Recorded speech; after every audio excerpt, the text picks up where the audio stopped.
देखो lens maker वाले topic पे न्यूमेरिकल्स देख लो सब लोग है। जैसे आपकी बुक का क्वेश्चन 11 है, देखिएगा। The radii of curvature of double convex lens are 15 centimetre and 30 centimetre. देखिए एक डबल कॉन्वेक्स लेंस है ऐसा, इनके रेडियाई ऑफ कर्वेचर्स मतलब R1 और R2 की वैल्यू दे रखी है 15 सेंटीमीटर और 30 सेंटीमीटर। सही है। अब जरा समझने वाली बात क्या है कि R1 15 सेंटीमीटर, ये वाले सरफेस को R1 बोलेंगे, तो इसका रेडियाई ऑफ कर्वेचर इस साइड पे होगा तो पॉजिटिव होगा। R1 क्या हो गया? पॉजिटिव। और ये सेकंड सरफेस है तो इसका रेडियाई ऑफ कर्वेचर किधर की तरफ होगा? नीचे की, पीछे की तरफ होगा तो क्या हो गया? -30 हो गया। R1 15, R2 कितना हो गया? -3। अब रिफ्रैक्टिव इंडेक्स इसका दिया है 1.5, तो फोकल लेंथ बताइए। सही है। फोकल लेंथ का formula 1/f = m-1 1/r1 - 1/r2 हो जाएगा। यहाँ से 1.5 - 1 1/15 - 1/-30।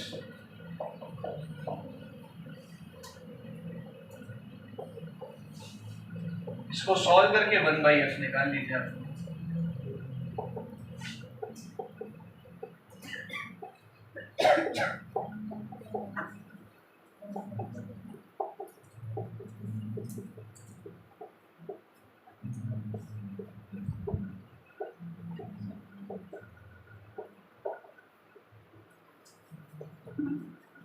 समझ गए? अब इसी तरीके के क्वेश्चंस जो है करने हैं हम लोगों को, बस में छोटी मोटी बात लिखना ही।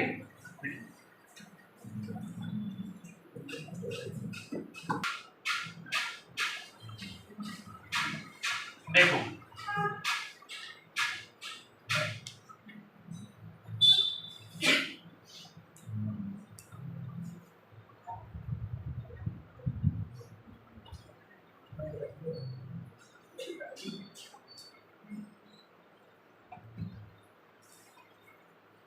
देखो अलग अलग शेप के जो लेंस हैं, अलग अलग शेप, जैसे कॉनकेव लेंस है, बाई कॉनकेव। सही है। तो इस बाई कॉनकेव के लिए ये पहला सरफेस हो गया। इस पहले सरफेस के लिए रेडियाई ऑफ कर्वेचर कितना की तरफ होगा? R1 नेगेटिव होगा इसका, और दूसरा वाला सरफेस R2 क्या होगा? इसका R2 पॉजिटिव हो जाएगा। बात समझ में आ रही है? या फिर ये देखो, ये वाला प्लेनो कॉन्वेक्स, प्लेनो कॉन्वेक्स का R1 इनफाइनाइट होगा, इस सरफेस का R1 क्या होगा, और इस वाले का R2 नेगेटिव हो जाएगा। बात समझ में आ रही है? या फिर ऐसा कुछ है,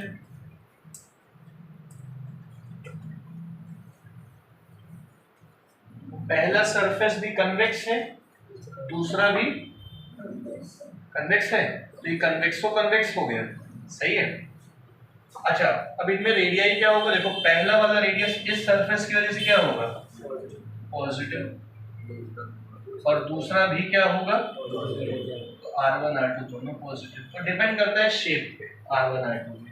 R1 R2 की वैल्यू दी जाएगी, शेप के हिसाब से डिसाइड कर लीजिएगा, प्लस कौन है माइनस कौन है, n दिया जाएगा, तो उस हिसाब से आप लोग f निकाल लीजिएगा। लिखना है कि समझ में आ गया? आ गया।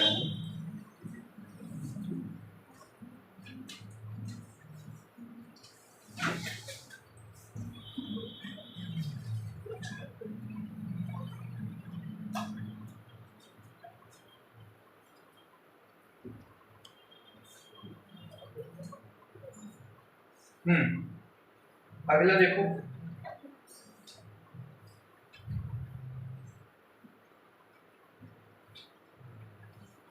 ये क्वेश्चन नंबर 18 है। देखिए, the radii of curvature of convexo convex lens. Convexo convex मतलब जो ही बनाया था। तो इसका रेडियाई ऑफ कर्वेचर का रेशियो जो है, कन्वेक्सो कन्वेक्स का रेडियस ऑफ कर्वेचर,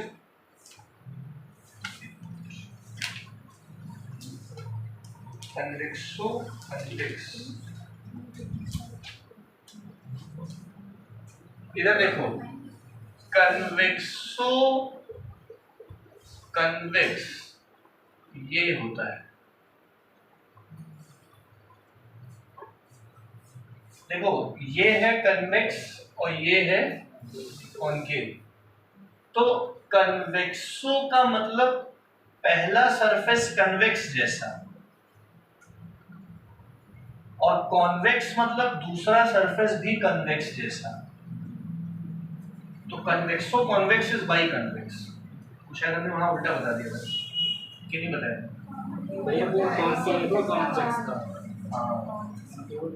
कॉन्वेक्सो कॉनकेव समझ आया?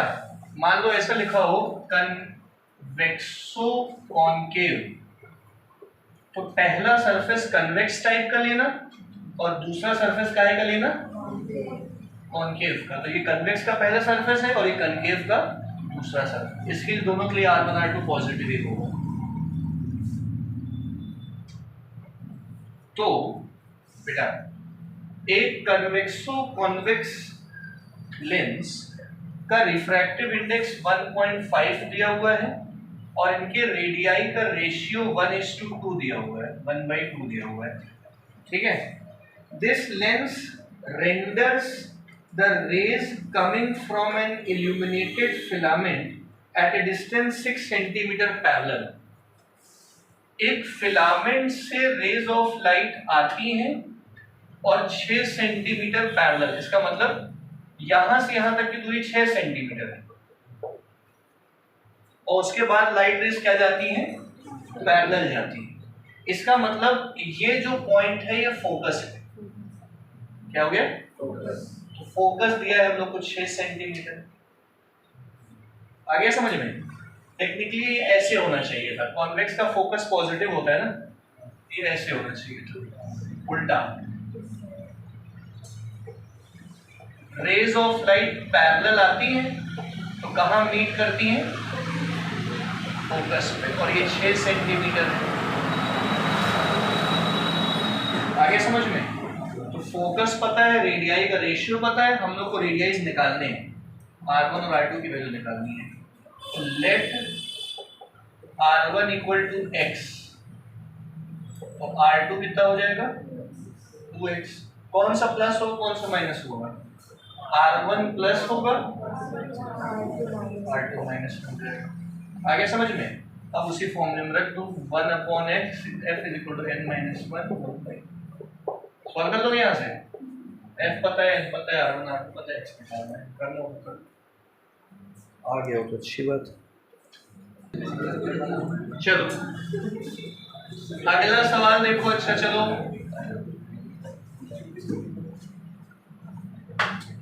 देखिए, अगला क्वेश्चन है। अब ये वाला क्वेश्चन देखिए, ऐसे क्वेश्चन पेपर में आते हैं। क्वेश्चन 19 देखो अपनी अपनी बुक का। A convex lens has focal length 20 centimetre. एक कॉन्वेक्स लेंस की फोकल लेंथ 20 सेंटीमीटर है एयर में। कहां पे? एयर में फोकल लेंथ 20 सेंटीमीटर है। तो बताइए पानी में रखने पे उसकी फोकल लेंथ क्या होगी अगर ग्लास का रिफ्रैक्टिव इंडेक्स 3/2 है और पानी का रिफ्रैक्टिव इंडेक्स 4/3। सवाल क्या बोला समझ में आया? एक लेंस का फोकल लेंथ जो है जब वो एयर में रखा है तो कितना है? 20 सेंटीमीटर। उसी लेंस को पानी में डालने पे उसकी फोकल लेंथ क्या हो जाएगी, ये समझने वाली बात होगी। और नजरे बोर्ड पे रखो सब लोग। बेटा पहले केस 1 इन एयर, पहले कहाँ काम करते हैं? एयर में काम करते हैं। फोकल लेंथ का formula 1/f equal to n minus 1/r1 minus 1/r2। Focal length अगर एयर में है, हम लोग पढ़ रहे हैं, अगर लेंस एयर में है तो लाइट एयर से कहाँ जाएगी? ग्लास के अंदर। अगर लेंस एयर में रखा है तो लाइट कहाँ से कहाँ जाएगी? एयर से ग्लास। तो refractive index will be air से glass, that is refractive index of glass with respect to -1। तो 1 अपॉन फोकल लेंथ की जगह क्या लिखोगे? 20। ANG की जगह 3/2 -1, 1 अपॉन R1 -1 अपॉन R2। तो 1 upon 20 equal to 1/2 1/R1 -1/R2। 2 से कटा कितना बचा? 1/10 इक्वल टू 1/R1 -1/। इसको निकाल के रख लेते हैं, काम देगा अभी। बात समझ में आई? इसके बाद पानी में डालते हैं, इन वाटर। तो पानी में जब डालेंगे तो ये रहा लेंस, ये पानी। तो लाइट कहां से कहां जाएगी? मान लो लाइट पानी से ग्लास में जाएगी, तो जहां हम लोग ने एयर से ग्लास लिया है अब हम लोग वहां पे वाटर से ग्लास लेंगे। तो फोकल लेंथ इन वाटर निकालने के लिए n-1 1 upon R1 -1 upon R2 ही करोगे। बस फर्क क्या होगा कि लाइट वाटर से कहां जाएगी? That is refractive index of glass with respect to -1 1/R1 -1/R2। नहीं समझ में आया? तो 1 upon focal length in water equal to glass का refractive index with respect to water कैसे निकालोगे? Refractive index of glass with respect to air divided by refractive index of with respect to air. नहीं समझ में आया? अरे glass का with respect to water निकालने के लिए शेखर बाबू, ग्लास का विद रिस्पेक्ट टू एयर को वाटर का विद रिस्पेक्ट टू एयर से डिवाइड करा दो। और 1 अपॉन R1 -1 अपॉन R2 की वैल्यू कितनी है? 1/10। तो ग्लास का विद रिस्पेक्ट टू एयर कितना होता है? वाटर का -1 1/10, और यहां से किसकी वैल्यू निकाल देना? Focal length. कर लो सॉल्व। श्रेष्ठ कॉल आ रहा है? हाँ देखो, जिसको नहीं समझ आया वो देख ले।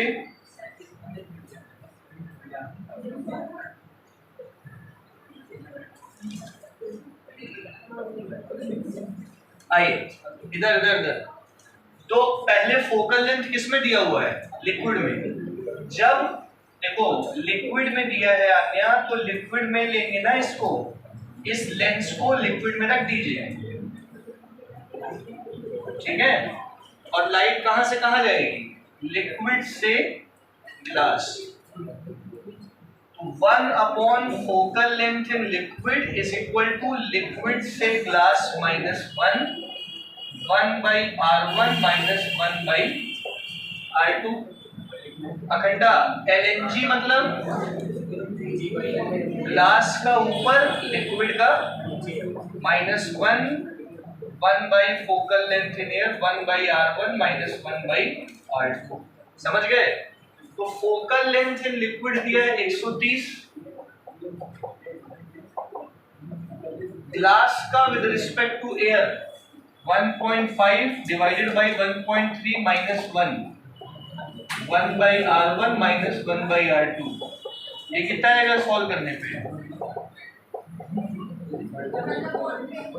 समझे विशेष भैया? 1/20। अब ये बेटा ये आ गया, हमें निकालना किस में है? एयर में। तो इन एयर इधर देखो, focal length in air is equal to ANG -1 1/R1 -1/R2। नहीं समझ में आया? तो ANG 3/2 -1 1/20। इसको सॉल्व कर लेना, 40 सेंटीमीटर आ जाएगा। तो हमारे ख्याल में आपको ये वाले क्वेश्चंस क्लियर हो गए होंगे। बढ़ जाए आगे। अब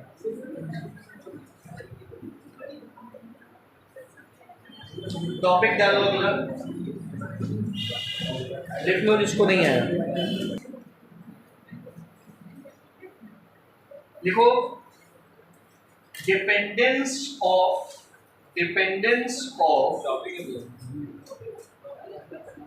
टॉपिक है dependence of focal length of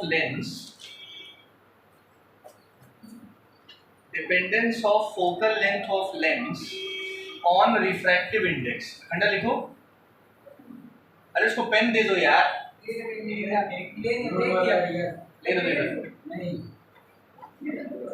dependence of focal length on refractive index. देखो भैया सब लोग समझो, अभी अभी हमने आपको बताया, देखिए जो पहला क्वेश्चन हम लोगों ने किया था उसमें क्या था, फोकल लेंथ एयर में 20 दी हुई थी। एक क्वेश्चन था ना जो पहला न्यूमेरिकल कराया अभी। एयर में फोकल लेंथ कुछ थी, पानी में डालने में फोकल लेंथ क्या हो गई, चेंज। तो एयर का जो रिफ्रैक्टिव इंडेक्स होता है वो 1 होता है, और जब पानी में डाला गया तो रिफ्रैक्टिव इंडेक्स पानी का अलग होता है। तो रिफ्रैक्टिव इंडेक्स के बदलने से फोकल लेंथ में क्या आती है, चेंज। तो रिफ्रैक्टिव इंडेक्स के बदलने से अखंडा बाबू फोकल लेंथ में क्या चेंज आता है वो देखना है हम लोग को। इसमें 3 केस हम लोग पढ़ेंगे। Case 1, case 2, case 3। सभी लोग समझिएगा। इधर इधर मान लीजिए एक लिक्विड है,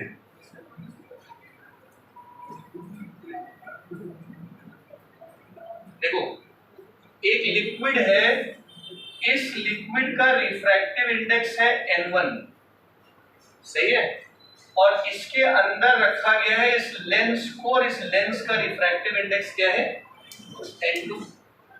इसी प्रकार यहां पे भी N1 N2,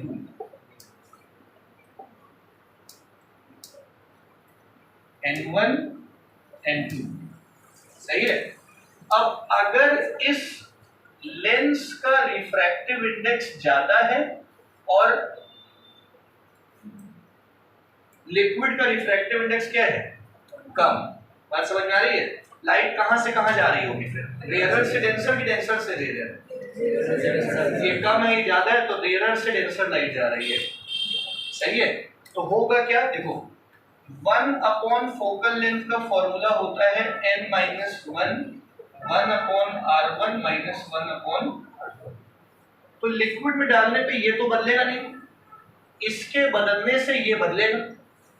n क्या होगा, N2 बाई N1।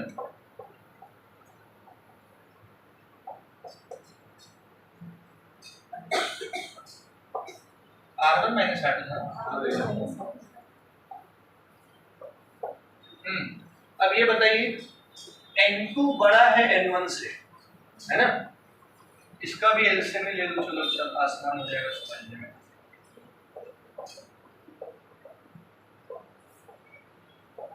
क्योंकि N2 की वैल्यू N1 से ज्यादा है तो ये माइनस करने पे बढ़ जाएगा। N2 इज ग्रेटर देन क्या है, N1। तो फोकल लेंथ जो है वो रिफ्रैक्टिव इंडेक्स के बढ़ जाने से फोकल लेंथ क्या हो जाएगी, तो फोकल लेंथ डिक्रीजेस।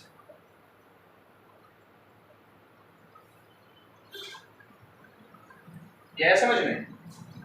इधर अगर N1 और N2 क्या हो गए, बराबर, ये और ये बराबर है।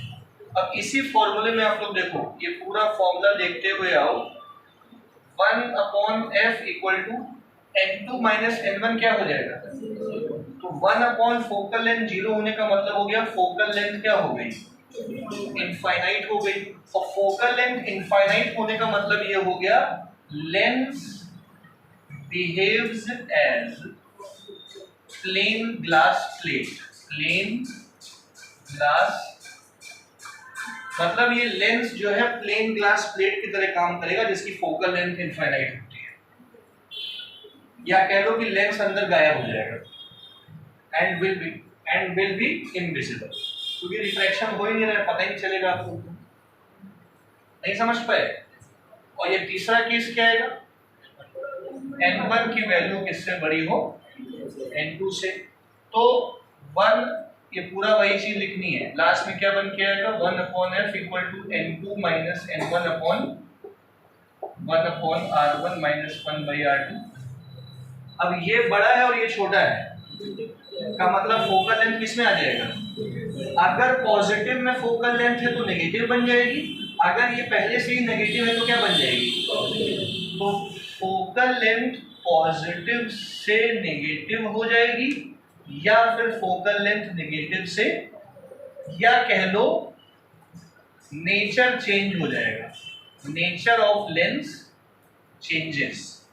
नेचर ऑफ लेंस बदल जाने का क्या मतलब होता है कि अगर ये कन्वेक्स था तो इसकी फोकल लेंथ क्या रही होगी, कनकेव रही होगी फोकल लेंथ। अगर ये कन्वेक्स था तो फोकल लेंथ क्या रही होगी, प्लस। अब फोकल लेंथ क्या हो गई, तो कन्वेक्स लेंस बन जाएगा कनकेव, और अगर वो कनकेव था तो क्या बन जाएगा, कन्वेक्स। नहीं समझ में आया?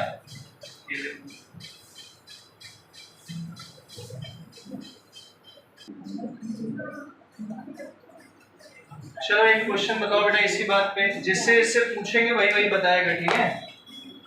चलो ये कौन सा लेंस है, कॉनकेव।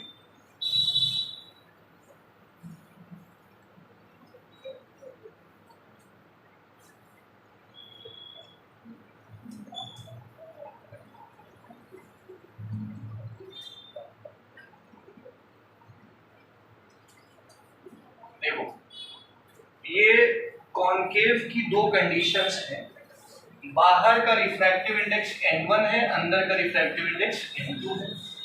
तो हमको ये बताइए, कौन बताएगा, तनीषा जी, n1 और n2 में, तनीषा जी सवाल है कौन बड़ा होगा, और तनीषा जी यहाँ n1 और n2 में कौन बड़ा होगा,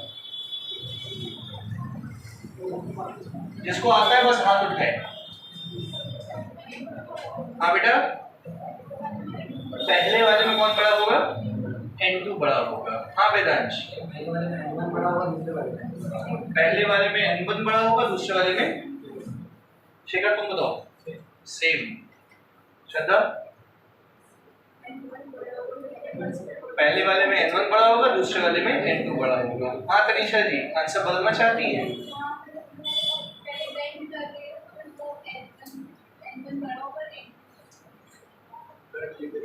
दीक्षा आप बताइए बेटा, कौन बड़ा होगा? हाँ भाई, n1 बड़ा होगा कि n2 बड़ा होगा? अच्छा जिसको बताना हो रीजन के साथ बताए, हाथ उठा के। पहला रीजन के साथ बताओगे? ये कॉन्केव में होता है, फोकस पे बेंड हो जाती है लाइट। हाँ सही। इधर देखो बेटा सब लोग, आनंद बाबू, ये कॉन्केव है और कॉन्केव का काम होता है लाइट को डाइवर्ज करना। तो यहाँ कॉन्केव अपना काम कर रहा है, लाइट को क्या कर रहा है, लेकिन यहाँ कॉन्केव अपना काम नहीं कर रहा है, यहाँ कन्वेक्स का काम कर रहा है। कन्वेक्स का काम होता है लाइट को क्या कराना, कन्वर्ज कराना। तो यहाँ लाइट कन्वर्ज कर रही है, इसीलिए ये कन्वेक्स की तरह बिहेव कर रहा है। इसीलिए इसका मतलब ये हो गया कि इसका नेचर बदल गया, और नेचर बदल गया मतलब लिक्विड का रिफ्रैक्टिव इंडेक्स ज्यादा होगा। और यहाँ पे नेचर नहीं बदला है, इसका मतलब इसी का ज्यादा होगा। अगर लाइट सीधी चली जाती तो दोनों बराबर होते, ये प्लेन ग्लास प्लेट की तरह काम करता।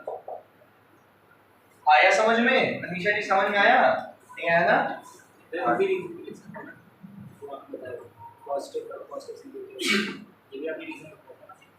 वही तो है, हमको तो बस साइन बताना है, कौन बड़ा कौन छोटा। क्लियर? आगे बढ़ते हैं। क्या सबको रे डायग्राम्स आते हैं? लाइट रे फोकस पे है, सॉरी ऑब्जेक्ट अगर इंफिनिटी पे है तो लाइट इमेज कहाँ बनती थी, फोकस पे। अभी उस दिन बताया था मैंने, सेम चीज लेंस में भी है। ऑब्जेक्ट इंफिनिटी पे है, इमेज फोकस पे बनेगी उस side. Object beyond centre of curvature है तो इमेज बनेगी सेंटर ऑफ कर्वेचर और फोकस के बीच में उस साइड, याद है? ऑब्जेक्ट अगर सेंटर ऑफ कर्वेचर में है तो इमेज भी सेंटर ऑफ कर्वेचर में ही बनेगी उस साइड। ऑब्जेक्ट अगर सेंटर ऑफ कर्वेचर और फोकस के बीच में है तो इमेज उधर बियॉन्ड सेंटर ऑफ कर्वेचर बनेगी। ऑब्जेक्ट फोकस में है तो इमेज इंफिनिटी में बनेगी। ऑब्जेक्ट अगर फोकस और ऑप्टिकल सेंटर के बीच में है तो इमेज उसी साइड पे वर्चुअल बनेगी। 10th में था तो याद नहीं है, बता दे सारे,